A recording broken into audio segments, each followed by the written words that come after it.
Students, welcome all of you. And आज हम start करेंगे NCERT chapter number 3 matrices of class 12।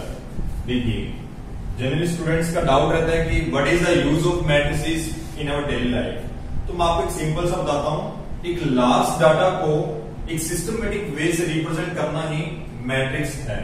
For example, आपने radio station पर देखा होगा, एक टाइम टेबल लगा होता है, उसमें एक सिस्टमेटिक वे से डाटा को रिप्रेजेंट किया होता है और अपने को डाटा इजीली समझ आ जाता है। वैसे ही मैं आपको एक एग्जांपल के थ्रू समझा रहा हूं। मैं 2 आवर्स का एग्जांपल ले रहा हूं। एक मैच के 2 आवर्स का रिकॉर्ड मैंने यहां पे रिप्रेजेंट किया है। देखिए इधर, and these are the 2 hours, first and second hour, and these first second third representing balls. Okay, and up to 6। एक ओवर में 6 बॉल्स होती है। ओके, अब देखिए, अब मैंने क्या किया, फर्स्ट ओवर की फर्स्ट बॉल के according 6 run, in first over की सेकंड बॉल पे जो स्कोर आया 4 रन। मैंने क्या किया, ईच ओवर की जो फर्स्ट ओवर की ईच बॉल पर जो स्कोर आया उसको मैंने रिप्रेजेंट कर दिया। सेम सेकंड ओवर की सभी 6 बॉल्स पे जो स्कोर आया उसको भी रिप्रेजेंट कर दिया। जब जो भी इसको देखेगा उसके लिए क्या होगा, इजीली होगा कि सेकंड ओवर की 5th बॉल पे क्या स्कोर आया है, तो आप इजीली बता सकते हो कि सर 4 रन आए हैं। ठीक है, अब देखिए, ये जो मैंने आपको सिस्टमेटिक वे से रिप्रेजेंट किया है, इसमें मैट्रिक्स का क्या रोल प्ले है। इस सभी अरेंजमेंट्स को एक रेक्टेंगुलर बॉक्स में अरेंज करना ही मैट्रिक्स है। मैंने इस सारे डाटा को क्या किया, एक रेक्टेंगुलर बॉक्स में बंद कर दिया, that is the matrix. Okay, और इसका सिंबल एक और है। देखिए, आप इसको ऐसे भी रिप्रेजेंट कर सकते हो एंड आप इसको ऐसे भी इस बॉक्स में भी बंद कर सकते हो। यानी इन नंबर्स को इस बॉक्स में भी आप, ठीक है, इजीली रिप्रेजेंट कर सकते हो। वो भी एक मैट्रिक्स का ही सिंबल है। अब देखिए, मैट्रिक्स के पास क्या क्या चीजें होती है। ये जो हॉरिजॉन्टल लाइन है मैट्रिक्स की, ये रो को रिप्रेजेंट कर रहा है। Horizontal lines representing row, and this is R1, capital R means row, and this is the first horizontal line means first row R1. Same here, ये जो है ये सेकंड रो को रिप्रेजेंट कर रही है। ये मैट्रिक्स का क्या है, सेकंड होरिजोनटल लाइन है, so that is second row of matrix. अब देखिए, ये जो आपको दिखा हुआ है ये वर्टिकल लाइन है, this is first vertical line, so this is column. Vertical lines किसको रिप्रेजेंट करते हैं, कॉलम्स को रिप्रेजेंट करते हैं। So this is first column and same here this is second column. Okay, और ये मैट्रिक्स का थर्ड कॉलम है। इस तरह से मैंने इनको नेमिंग दे दिया कॉलम वाइज। ठीक है, तो अपने को इससे क्या पता लग रहा है कि एक मैट्रिक्स के पास रोज होती है एंड कॉलम्स होते हैं। ठीक है, रोज किसको कहते हैं, मैट्रिक्स की जो हॉरिजॉन्टल लाइंस होती है उनको रो कहते हैं, एंड जो वर्टिकल लाइंस होती है उनको कॉलम्स कहते हैं। ये आपको पता होना चाहिए। इस एग्जांपल के थ्रू आपको समझ आ गया होगा कि मैट्रिक्स क्या चीज होती है। अब अपने डेफिनेशन की तरफ मूव करते हैं, जो एनसीईआरटी में डेफिनेशन दिया हुआ है। अब देखिए, डेफिनेशन क्या है, it is arrangement of numbers in rectangular box. और आपके एनसीईआरटी में रेक्टेंगुलर बॉक्स में बॉक्स की जगह एरे वर्ड भी यूज किया हुआ है। ठीक है, अब देखिए नेक्स्ट, मैं एग्जांपल के थ्रू इसमें आपको और एक्सप्लेन करता हूं। अब देखिए, इसमें मैट्रिक्स को रिप्रेजेंट किससे करते हैं, कैपिटल लेटर से। जैसे आपने क्लास 11th में देखा होगा, sets are represented by capital letters, capital alphabet letters. Same here, matrix is represented by also capital alphabet letter. So we take example of any matrix seen here.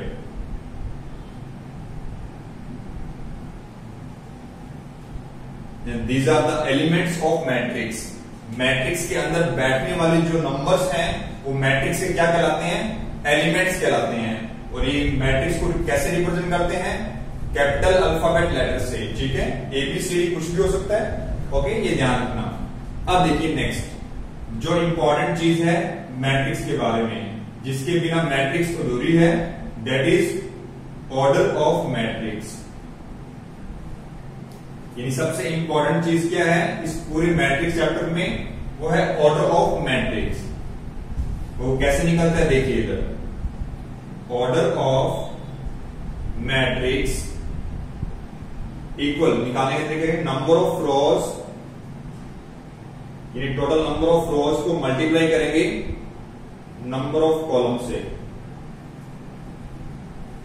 ठीक है। That is the formula of order of matrix, ठीक है। अब आप अपने दोनों examples का order निकालने की कोशिश करते हैं। देखिए इधर ये दिस एक मैट्रिक्स है, इसका ऑर्डर निकालते हैं। इसके पास कितनी रो है, 2 रोज हैं, ठीक है। एंड इसके पास कॉलम कितने हैं, 1 2 3 4 5 6। इस मैट्रिक्स के पास 6 कॉलम्स हैं एंड 2 रोज हैं। एंड आपने अभी ऑर्डर का फॉर्मूला क्या देखा, number of rose multiply number of column. अब देखिए इधर तो जो ऑर्डर है मैट्रिक्स का वो कितना है, इस मैट्रिक्स का ऑर्डर 2 रो है एंड 6 कॉलम है, ठीक है। तो देखिए ऑर्डर हमेशा मैट्रिक्स के राइट साइड बॉटम पे लिखेंगे एट द कॉर्नर, यहां पे। यानी मैट्रिक्स का जो राइट साइड का बॉटम पार्ट है वहां पर मैट्रिक्स का ऑर्डर लिखा जाता है। तो ये मैट्रिक्स क्या कहेगी, मेरा ऑर्डर कितना है 2/6। अब आप कहोगे कि सर ये तो 2 × 6 लिखा हुआ है, तो मैं आपको बताता हूं इसको रीड करने का तरीका क्या है।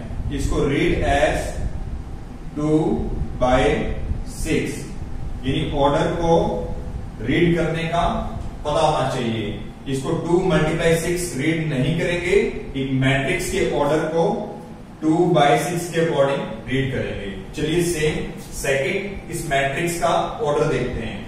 इस मैट्रिक्स के पास कितनी रो है, देखिए this is first row R1, okay. ये सेकंड रो है R2 और कॉलम्स कितने हैं, ये फर्स्ट कॉलम हो गया, ये सेकंड कॉलम और ये थर्ड कॉलम। तो मुझे ऑर्डर लिखना है। ऑर्डर का प्लेस कहां होता है, मैट्रिक्स के राइट साइड बॉटम पर। तो यहां पे कितनी रो है, 2 रो है और 3 कॉलम्स हैं, ठीक है। तो मैट्रिक्स ए का ऑर्डर क्या होगा 2/3, नॉट 2 × 3। इसको रीड कैसे करेंगे 2/3, ओके। चलिए अपने आप देखते हैं जनरल रिप्रेजेंटेशन ऑफ मैट्रिक्स। देखिए matrix represented by capital letters and elements of matrix are represented by small alphabet letter. मैंने जो मैट्रिक्स के इनसाइड जो एलिमेंट्स हैं उसको स्मॉल लेटर से रिप्रेजेंट किया है, ठीक है। और आपको पता है this is the sign of matrix, और मैट्रिक्स के राइट बॉटम पर क्या लिखा जाता है, उसका ऑर्डर। हमेशा मैट्रिक्स के साथ वो उसका क्या देगा, ऑर्डर देगा, ठीक है। अब देखिए AIJ का मीनिंग देखते हैं क्या होता है। AIJ का सेंस, ये एलिमेंट को रिप्रेजेंट कर रहा है, element of ith row and jth column. यानी ये जो एलिमेंट है वो मैट्रिक्स A का है और कहां से बिलोंग कर रहा है, मैट्रिक्स की ith रो से एंड jth कॉलम से बिलोंग कर रहा है ये एलिमेंट मैट्रिक्स A के लिए। अब देखिए यहां से अपने इसका फॉर्मेशन करते हैं, सारे एलिमेंट्स निकाल रहे हैं। अब देखिए आपको एक कह दिया जाए कि मैट्रिक्स A बनानी है कितने ऑर्डर की, 3/3 ऑर्डर की, जिसमें मल्टीप्लाई के स्टार्टिंग में जो डिजिट लिखी हुई है वो आपको पता है कि नंबर ऑफ रो को रिप्रेजेंट कर रही है। ये किसको रिप्रेजेंट कर रही है, नंबर ऑफ रो को।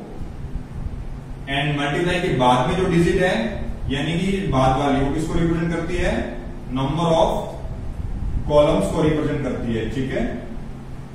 तो देखिए अपने को क्या पता लगा कि मैट्रिक्स A के पास 3 तो रो हैं एंड 3 ही कॉलम हैं। अब देखिए इधर मैंने यहां पे कितनी रो बनाई है, 3 रो बनाई है और कितने कॉलम्स बनाए हैं, 3 कॉलम बनाए हैं। अब आप देख रहे होंगे कि सर यहां पे क्या लिखा है, यानी A के बॉटम पर क्या लिखा हुआ है, A के बॉटम पर उस एलिमेंट का एड्रेस लिखा होता है। यानी ये एलिमेंट मैट्रिक्स की किस पोजीशन को इंडिकेट कर रहा है वो चीज यहां लिखते हैं। तो देखिए इस 1/1 का मीनिंग है कि ये जो एलिमेंट है वो फर्स्ट रो फर्स्ट कॉलम से बिलोंग कर रहा है। जो यहां पे डिजिट होती है वो रो को रिप्रेजेंट कर रही है, ये देखिए आई यहाँ पे 1 है, मतलब फर्स्ट रो। जे की वैल्यू कितनी है, वो भी 1 है, तो फर्स्ट कॉलम। और आपको पता भी लग रहा होगा कि ये आपकी R1 है और ये आपका C1 फर्स्ट कॉलम है, और ये एलिमेंट फर्स्ट रो की फर्स्ट कॉलम से बिलोंग कर रहा है, so it is A11।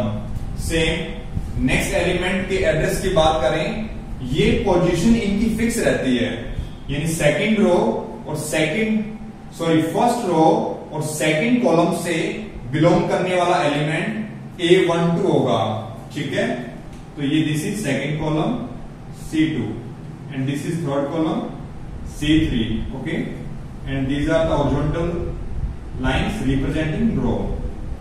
So A13 means ये एलिमेंट फर्स्ट रो और थर्ड कॉलम से बिलोंग कर रहा है, ठीक है। यहां पे रो लिखता है और बाद में कॉलम के बारे में इंडिकेट करता है, ठीक है। सेम हियर, ये एलिमेंट्स आपको इनके एड्रेस के अकॉर्डिंग देखने होंगे, और जो मैंने ये एड्रेस इनके पास लिखा है ये फिक्स है, ये चेंज नहीं होता है मैट्रिक्स के अंदर, ठीक है। नेक्स्ट बात, मैट्रिक्स से अपने को क्या चीज पता लगती है, जो मैट्रिक्स का ऑर्डर होता है ना, वो अपने को उस मैट्रिक्स में बैठने वाले टोटल एलिमेंट्स के बारे में भी बताता है। अगर मैं इस नंबर ऑफ रो को नंबर ऑफ कॉलम से मल्टीप्लाई कर दूं, तो जो आंसर आएगा वो किसको रिप्रेजेंट करेगा, total elements of matrix A.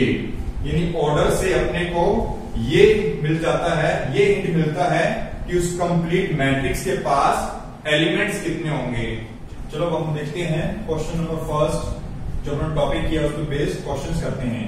देखिए अपने को क्या दिया, एक मैट्रिक्स ए दिया हुआ है जिसके पास कितने एलिमेंट्स हैं, 6 एलिमेंट्स, ओके। दिस इज 2 3 5 1 4 9 ये एलिमेंट्स हैं और ये मैट्रिक्स ए है, ठीक है। इस मैट्रिक्स के रिगार्डिंग जो क्वेश्चंस अपने से पूछे गए हैं उसका रिप्लाई करते हैं। फर्स्ट क्वेश्चन क्या पूछा हुआ है, ऑर्डर ऑफ मैट्रिक्स ए। तो देखिए बेटा, ऑर्डर ऑफ मैट्रिक्स ए कैसे निकालते हैं, तो फर्स्ट पार्ट का सोल्यूशन निकाल रहे हैं अपने, solution of first question.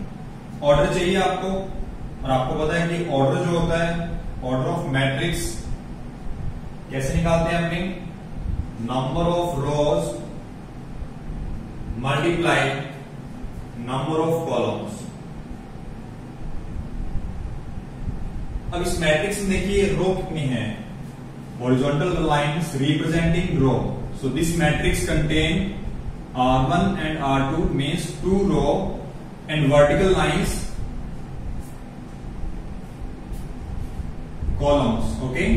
vertical lines columns को represent करती है। तो इस मैट्रिक्स A के पास कितनी रो है, 2 रोज है एंड 3 कॉलम्स हैं। तो इसका ऑर्डर क्या बनेगा, देखिए बेटा, रो को मैंने 2 लिख दिया एंड कॉलम को मैंने क्या लिख दिया, 3। So order of matrix is 2/3। इसको कैसे रीड करेंगे, read as 2/3 means matrix A का ऑर्डर 2/3 है, okay. First question is complete. Now second question. Second question में आपसे क्या पूछा हुआ है, total elements in matrix A. अपने टॉपिक में डिस्कस किया था कि अपने पास जो ऑर्डर होता है उसमें नंबर ऑफ रो को नंबर ऑफ कॉलम से मल्टीप्लाई करने से जो आंसर आता है वो टोटल नंबर ऑफ एलिमेंट्स को ही रिप्रेजेंट करता है। तो 2 को 3 से मल्टीप्लाई करेंगे तो टोटल एलिमेंट्स कितने आ जाएंगे, 6।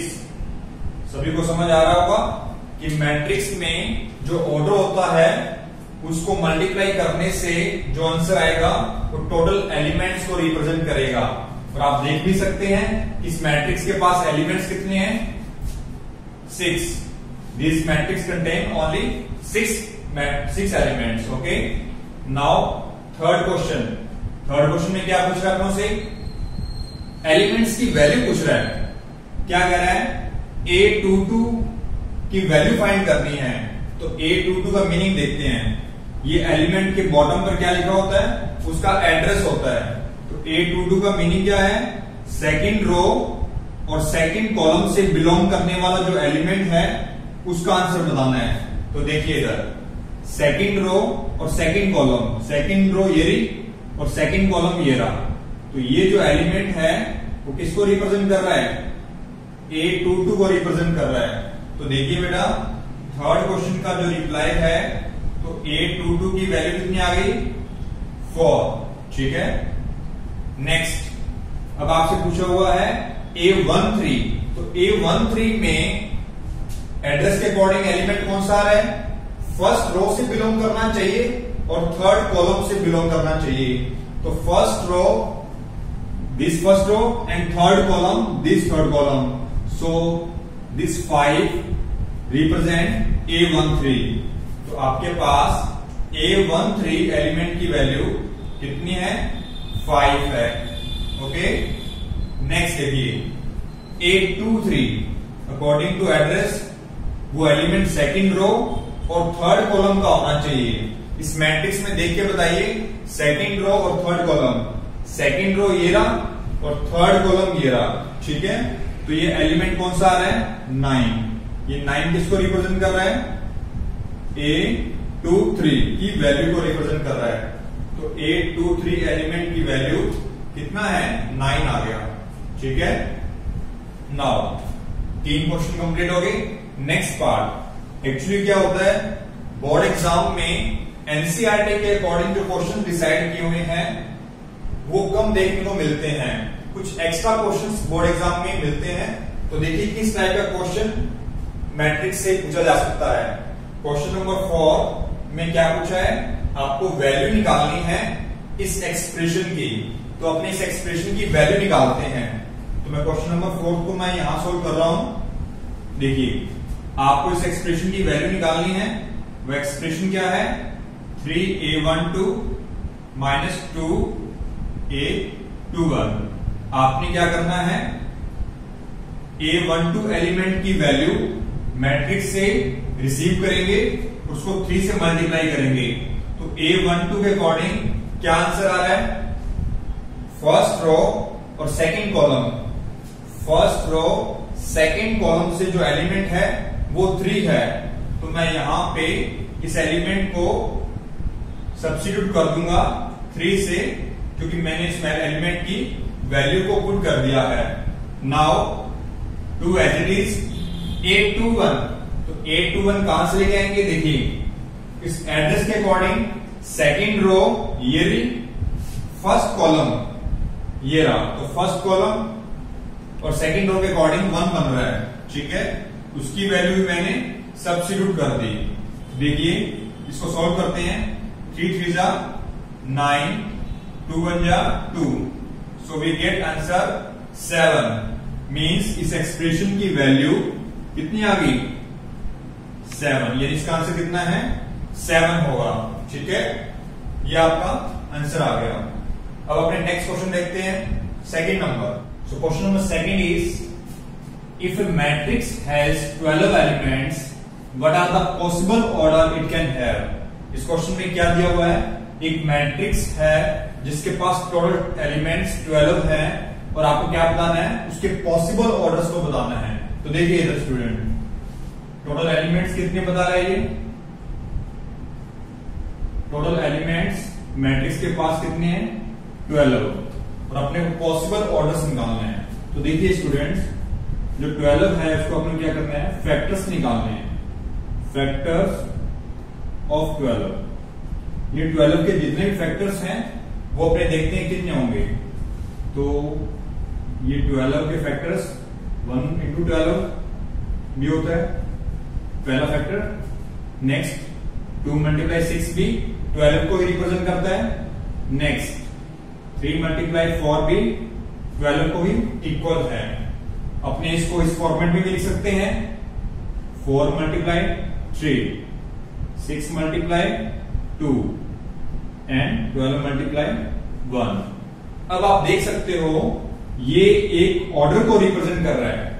यानी मैं इस 1/12 को देखूं तो इसमें एक रो और 12 कॉलम को रिप्रेजेंट करने वाला ऑर्डर है, और ये 2 रो और 6 कॉलम को कंटेन करने वाला ऑर्डर को रिप्रेजेंट कर रहा है। तो इस तरह से अपने पास टोटल कितने ऑर्डर्स आ गए? तो देखिए टोटल ऑर्डर्स कितने हैं? ये भी एक ऑर्डर है, ये भी एक मैट्रिक्स के ऑर्डर को रिप्रेजेंट कर रहा है, और जिसमें इस ऑर्डर्स के अकॉर्डिंग एलिमेंट्स कितने होंगे? 12 एलिमेंट्स, क्योंकि मैंने आपको बताया था कि ऑर्डर्स में नंबर ऑफ रो को नंबर ऑफ कॉलम से मल्टीप्लाई करते हैं तो टोटल एलिमेंट्स को रिप्रेजेंट करते हैं। तो इसमें देखिए ये ऑर्डर और ये ऑर्डर सेम नहीं है, क्योंकि जिस मैट्रिक्स का ऑर्डर 1/12 होगा उसका मीनिंग है उस मैट्रिक्स के पास एक रो और 12 कॉलम्स हैं, और जिस मैट्रिक्स के पास ये ऑर्डर होगा उसका मीनिंग है कि उसके पास 12 रो एंड 1 कॉलम होगा। तो दोनों मैट्रिक्स डिफरेंट मैट्रिक्स को रिप्रेजेंट करेगी। सो टोटल पॉसिबल ऑर्डर्स कितने बन रहे हैं? देखिए इधर 1 2 3 4 5 6, और ये 6 के 6 डिफरेंट ऑर्डर हैं। तो पॉसिबल ऑर्डर्स कितने होंगे? 6 पॉसिबल ऑर्डर्स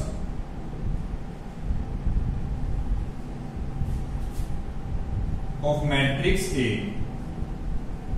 मैट्रिक्स ए के पास कितने पॉसिबल ऑर्डर हैं? 6 पॉसिबल ऑर्डर हैं, ठीक है। तो वो आपको टोटल एलिमेंट्स की हेल्प से फैक्टर करने पर मिल जाएंगे। ओके, तो हम देखते हैं question number 3। Construct A 2/3 order matrix whose elements are given by this relation। आपको इस क्वेश्चन में एक मैट्रिक्स कंस्ट्रक्ट करनी है 2/3 ऑर्डर की, और जिसके एलिमेंट्स जो आपको चाहिए वो इस रिलेशन से फाइंड करने हैं। ये रिलेशन आपको उस मैट्रिक्स के एलिमेंट्स के लिए दिया गया है, और जब भी आपको किसी ऑर्डर की मैट्रिक्स बनानी होगी तो आपको रिलेशन देगा। ये रिलेशन फिक्स नहीं है, ठीक है, ये रिलेशन वैरी कर सकता है। तो देखिए मैं इसका सॉल्यूशन लिख रहा हूं। अब आपको जो मैट्रिक्स कंस्ट्रक्ट करनी है सबसे पहले उसको आप लेट करेंगे। तो वो मैट्रिक्स मैंने क्या लेट कर लिया? Matrix A. उसका ऑर्डर जो गिवन है उसके प्लेस पे लिखेंगे, वो ऑर्डर है 2/3, और आपको पता है मैट्रिक्स का ऑर्डर मैट्रिक्स के राइट बॉटम पर लिखा जाता है। अब इसके अकॉर्डिंग ये डिसाइड हो गया इस मैट्रिक्स के पास एलिमेंट्स कितने हैं। This matrix contain 2 × 3 means 6 elements, and वो एलिमेंट्स क्या होंगे? देखिए इधर A11 A12 A13, second row में A21 A22 A23। ये एलिमेंट्स हैं इस मैट्रिक्स ए के जनरल फॉर्म में। अब वो इन मैट्रिक्स की वैल्यूज चाहिए आपको, इन मैट्रिक्स की वैल्यूज इस रिलेशन से मिलेगी। देखिए इस रिलेशन में इस वैल्यूज को पुट करते हैं। तो देखिए students, now we find A11। A11 का मीनिंग इस रिलेशन में i की वैल्यू 1 पुट करेंगे और j की वैल्यू B1 पुट करेंगे। तो जैसे जहां i है वहां पे 1 पुट कर दीजिए, और जहां पे j है वहां पे 1 पुट करेंगे। देन सॉल्व करने के बाद वी गेट वैल्यू 1, यानी A11 जो एलिमेंट है उसकी वैल्यू कितनी है? 1 है। Same we find A12। A12 इस रिलेशन में कैसे निकलेगा? i की वैल्यू तो 1 पुट करेंगे, j की वैल्यू 2 पुट करेंगे। तो जहां पे i है वहां पे 1 सब्स्टिट्यूट कर देना, जहां पे j है वहां पे 2 सब्स्टिट्यूट करके सिंप्लीफाई करेंगे, वी गेट 0। ऐसे अपने सभी एलिमेंट्स निकालेंगे। A13 निकालेंगे, A13 के अकॉर्डिंग आप जानते हो तो ये आंसर आएगा आपका -1। सेम हियर A21 निकालेंगे, A22 की वैल्यू निकालेंगे, A23 की वैल्यू निकालेंगे। सभी एलिमेंट्स की वैल्यू इस रिलेशन के अकॉर्डिंग निकालेंगे। अब इस बार i की वैल्यू 2 हो जाएगी और j की वैल्यू 1 हो जाएगी। तो देखिए इधर students, then we solve, we get 4 - 1 3 according to A22। यहां पे वैल्यू पुट करेंगे तो आपका जो आंसर आएगा वो देखिए 2 आएगा। A23 के अकॉर्डिंग आपने जब वैल्यू पुट करेंगे वी गेट वैल्यू ऑफ 1। देखिए इस मैट्रिक्स के पास जितने भी एलिमेंट्स थे मैंने सभी की वैल्यू फाइंड आउट कर ली है। अब इन सभी वैल्यूज को अपने एलिमेंट्स की पोजीशन की जगह सब्स्टिट्यूट करेंगे। A11 की वैल्यू 1 है, A12 की वैल्यू 0, A13 की वैल्यू -1, सेम हियर A21 की वैल्यू 3। तो ये वैल्यूज मैंने आपको इनके प्लेस के अकॉर्डिंग सब्स्टिट्यूट कर दी। तो इस क्वेश्चन में ये दिया हुआ था कि आपको मैट्रिक्स ए कंस्ट्रक्ट करना है, तो आपका वो मैट्रिक्स ए बन चुका है जिसका ऑर्डर कितना है 2/3। तो ऑर्डर यहाँ पे 2/3 आप इंडिकेट कर दो, ठीक है। ये इस तरह से आपका क्वेश्चन नंबर 3 कंप्लीट होता है। अब देखते हैं आगे नेक्स्ट टॉपिक अपने इक्वालिटी ऑफ मैट्रिक्स। चलिए अब अपने देखते हैं नया topic equality of matrices. To matrices A and B are said to be equal। ये दो मैट्रिक्स इक्वल कब होंगे? पहले तो ये पता होना चाहिए this is the general representation of matrix. ये आपको पता है कि मैट्रिक्स के एलिमेंट्स को स्मॉल अल्फाबेटिक लेटर से शो करते हैं और मैट्रिक्स खुद को कैपिटल लेटर से रिप्रेजेंट करते हैं। लेकिन दो मैट्रिक्स का इक्वल होने के लिए क्या कंपलसरी है? फर्स्ट कंडीशन है they are of the same order. दो मैट्रिक्स इक्वल जब होंगे जब उनका ऑर्डर क्या होगा? सेम होगा। पहली कंडीशन ये है दोनों मैट्रिक्स के पास सेम ऑर्डर होना चाहिए। नाउ सेकंड कंडीशन जो कि each elements of A is equal to the corresponding element of B. यानी मैट्रिक्स ए का जो एलिमेंट है वो अपने कॉरस्पॉन्डिंग एलिमेंट, ये जो वर्ड है उसका मीनिंग देखना, कॉरस्पॉन्डिंग एलिमेंट, जो एलिमेंट मैट्रिक्स ए में है उसके जैसा ही एलिमेंट बी में क्या होना चाहिए? इक्वल होना चाहिए। तो क्या होगा? वो इक्वल मैट्रिक्स को रिप्रेजेंट करेगा। अब ये देखिए कॉरस्पॉन्डिंग का मीनिंग ये भी होता है A I J equal to B I J for all I and J. अब इसके बिहाफ पे एक एग्जांपल देखते हैं, आपको अच्छे से क्लियर होगा। उस एग्जांपल में देखिए find the values of X Y Z and A which satisfy the matrix equation. आपको ये दो मैट्रिक्स दे रखी है और उनके बीच में क्या है? इक्वल का साइन है। It means both matrix are equal. ये दोनों मैट्रिक्स इक्वल है, पता भी लग रहा है कि दोनों के जो ऑर्डर है वो सेम है। इसका ऑर्डर 2/2 है और इस मैट्रिक्स का ऑर्डर भी क्या है? 2/2। अब आपको पता है ये मैट्रिक्स इक्वल है, सेम ऑर्डर के हैं, तो सेकंड कंडीशन इस पे अप्लाई हो सकती है, कॉरस्पॉन्डिंग एलिमेंट्स इनके सेम होंगे। यानी इस मैट्रिक्स का ये A11 एलिमेंट इस मैट्रिक्स के A11 एलिमेंट के इक्वल होगा क्योंकि दोनों मैट्रिक्स आपस में क्या है? इक्वल है, ठीक है। तो देखिए इसका सॉल्यूशन क्या बनता है। यहां पे as it is on comparing, दोनों साइड क्या करेंगे? अपने कंपेयरिंग करेंगे। इस एलिमेंट को इस मैट्रिक्स के इस एलिमेंट से कंपेयर करेंगे। x+3 का कंपैरिजन होगा 0 के साथ, ठीक है। तो यहां से x की वैल्यू कितनी आ रही है? -3। सेम नेक्स्ट 2y वाले एक्सप्रेशन के लिए 2y + x। इस मैट्रिक्स का ये एलिमेंट इस मैट्रिक्स से कौन से एलिमेंट से कंपेयर होगा? -7 से। तो मैंने इसको इसके इक्वल पुट किया और मेरे पास ऑलरेडी x की वैल्यू आ चुकी है, उसको भी अपनों ने x की जगह रिप्लेस कर दिया। तो इसको सिंप्लीफाई करते हैं, -3 शिफ्ट हो जाएगा राइट हैंड साइड, ठीक है। सॉल्व करने के बाद आपके y की वैल्यू जो आ रही है वो आ रही है -2। y इक्वल टू कितना आ रहा है? -2। सेकंड वेरिएबल y का आंसर -2 आ रहा है, फर्स्ट वेरिएबल x का आंसर -3 आ रहा है। अब अपने पास दो और वेरिएबल है z एंड a। तो नेक्स्ट एलिमेंट को कंपेयर करूंगा 3 से। z-1 के अकॉर्डिंग कंपैरिजन किया 3 के साथ, so we get value of z is +4। यानी z वेरिएबल का आंसर कितना आया? +4। नाउ एक एलिमेंट 4a-6 का कंपैरिजन होगा 2a के साथ। तो देखिए इधर स्पेस कम है, तो देखिए यहां रिप्रेजेंट कर रहा हूं 4a-6 एलिमेंट का comparison according to 2a। So we get value of a, 2a को लेफ्ट हैंड शिफ्ट किया and value of a is 3।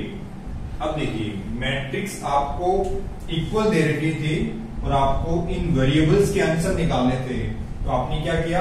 Comparison कर लिया। क्योंकि दो मैट्रिक्स इक्वल हो तो उनके कॉरस्पॉन्डिंग एलिमेंट्स क्या होते हैं?